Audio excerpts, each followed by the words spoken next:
वैसे ही उसका है कि देखा बड़ा परेशान बानी, हमारे पढ़े लिखे के मन नहीं के करत, तो हर मन नहीं के करत ना दादा, छोड़ के जाए कि इच्छा नहीं के करत ना, क्या बात है, बहुत मन ना करत आ जाए के, तो काहे अपना प्रेमी से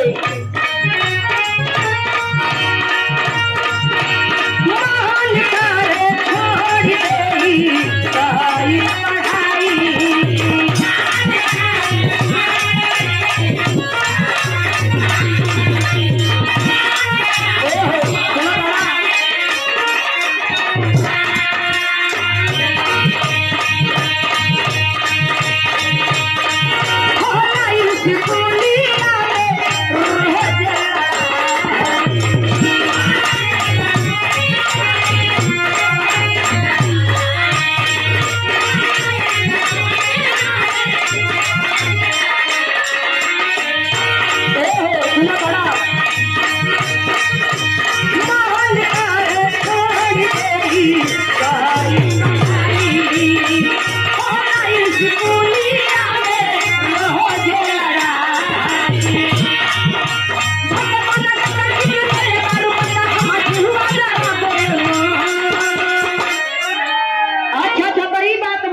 मानीला। बिरहा सम्राट फिल्म अभिनेता बड़े ही सम्मानित आप श्री विजयलाल यादव जी, पूरी टीम सहित सब लोगन के तहे दिल से नंदन अभिनंदन।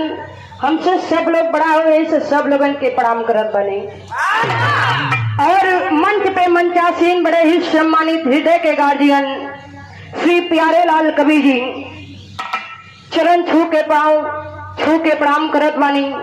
आशीर्वाद की बिटिया अपनी कला में कामयाब हो सके और मंच के माध्यम से बहुत बहुत नंदन अभिनंदन स्वागत बा। यदि हम कलाकारों से कोनो गलती कोनो टूटी हो जाई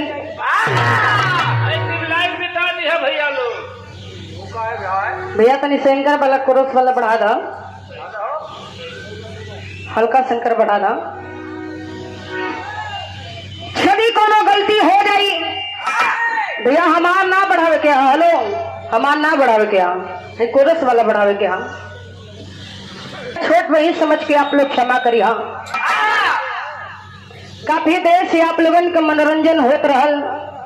बड़े ही अच्छे अच्छे कलाकार, बड़े ही सम्मानित कमलेश पाल जी बड़ा देरी से अपने गीत संगीत के माध्यम से आप लोगन का मनोरंजन करत रहलन। अब नंबर हमार लोगन के आया, अब मसल